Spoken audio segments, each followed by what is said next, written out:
warahmatullahi wabarakatuh. Selamat pagi anak-anak, khususnya untuk jurusan multimedia. Bagaimana kabarnya kalian hari ini? Semoga walaupun kalian di rumah aja, tetap selalu semangat untuk belajar dan menerima materi, selalu sehat dan fit supaya bisa mengerjakan tugas dari Bapak Ibu Guru. Baik, perkenalkan nama saya Ibu Ayu Pusparini, biasa dipanggil Ibu Puspa, dan sebelah saya Bapak Eko Septiawan atau bisa dipanggil Pak Awan. Kali ini kami berdua sedang ngapain sih di sini? Atau akan membahas mata pelajaran apa sih Pak Awan? Nah, kita membahasnya santai aja ya, jangan tegang-tegang. Dan yang di rumah atau yang sedang nonton juga santai aja, namun tetap mendengarkan apa yang kami sampaikan. Kami di sini akan menyampaikan materi pada mata pelajaran Teknik Pengolahan Audio dan Video kelas 12. Sedikit info, saya dan Pak Awan sudah mengajar pada mata pelajaran ini di tahun 2017. Namun agak sedikit berbeda karena kurikulumnya pun masih memakai K13. Jadi Pak Awan mengajar mapel audio. Betul. Dan saya video. Dan sekarang kita bertemu lagi pada mapel yang sama, audio video, namun mengajarnya di kelas yang berbeda. Oke, langsung saja ke materi yang kita sampaikan Pak Awan. Untuk mata pelajaran audio video ini, apa yang kita bahas ya Pak? Baik, terima kasih Bu Puspa. Anak-anak yang sedang menonton video ini atau yang sedang di rumah, materi yang akan kita bahas yaitu mengenai alur proses produksi multimedia. Sebelum itu, saya akan menjelaskan apa yang dimaksud multimedia itu sendiri. Nah, istilah multimedia pertama kali dikenal pada dunia teater yang mempertunjukkan pagelaran dengan menggunakan gerak, musik, dan video untuk menambah dramatisasi suatu cerita. Sekarang multimedia dikenal dengan paduan dari gambar atau image, graphics, teks, TV, dan animasi sehingga menjadi suatu karya yang dapat dinikmati secara audio visual.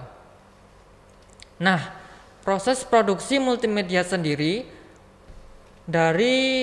mulai dari tahap praproduksi, ada produksi dan pasca produksi.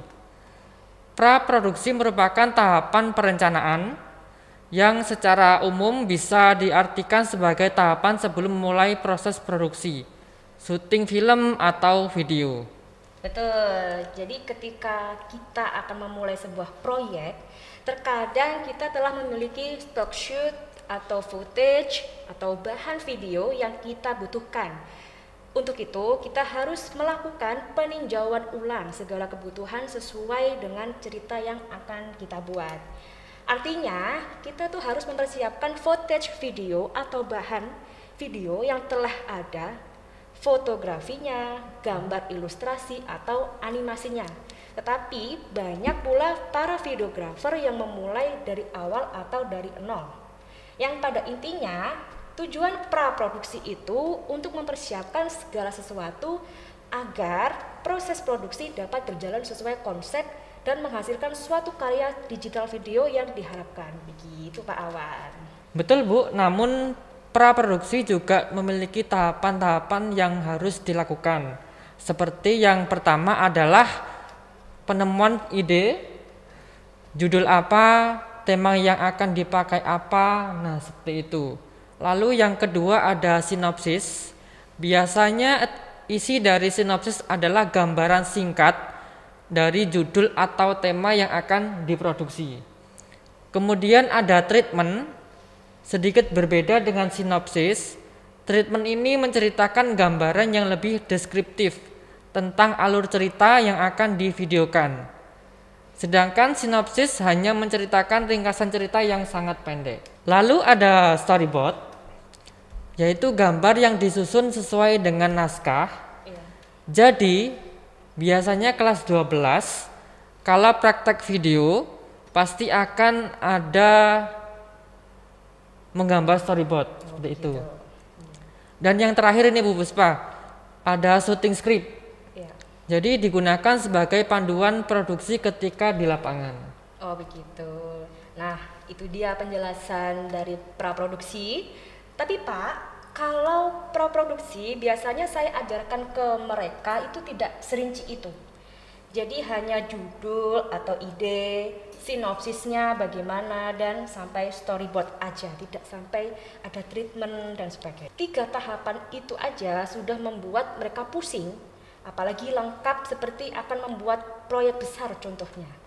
Jadi saya biasanya hanya mengenalkan mereka 3 tahapan itu, dan setidaknya mereka sudah tahu bisa membuat video yang mana tahapan itu adalah praproduksinya seperti ini, produksinya seperti ini, dan sampai pasca. Oh iya, betul sekali Bu Puspa. Nah, berikutnya adalah penjelasan tahapan produksi. Apa itu produksi? Apa itu Pak Awan? Nah, itu kegiatan produksi biasanya merencanakan semua kebutuhan yang akan dilakukan pada saat produksi video.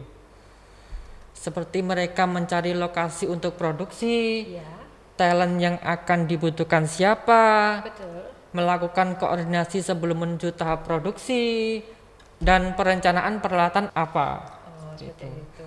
Ya, ya. Kemudian terakhir Bu Puspa, Oke. ada tahapan pasca produksi. Jadi di tahapan pasca produksi ini merupakan tahap akhir dalam produk video sebelum video siap disajikan atau didistribusikan. Oh, begitu. Dalam tahapan tersebut memerlukan software editing video dan perangkat yang memadai untuk melakukan proses editing video.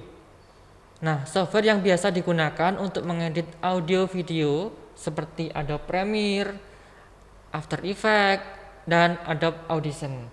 Wajib ya Pak, berarti ya 3 software yang digunakan untuk audio video di kelas 12 Ya, ya, Pak. wajib sekali. Baik, jadi seperti itu ya Bapak Awan dan anak-anak yang ada di rumah mengenai materi alur proses produk multimedia.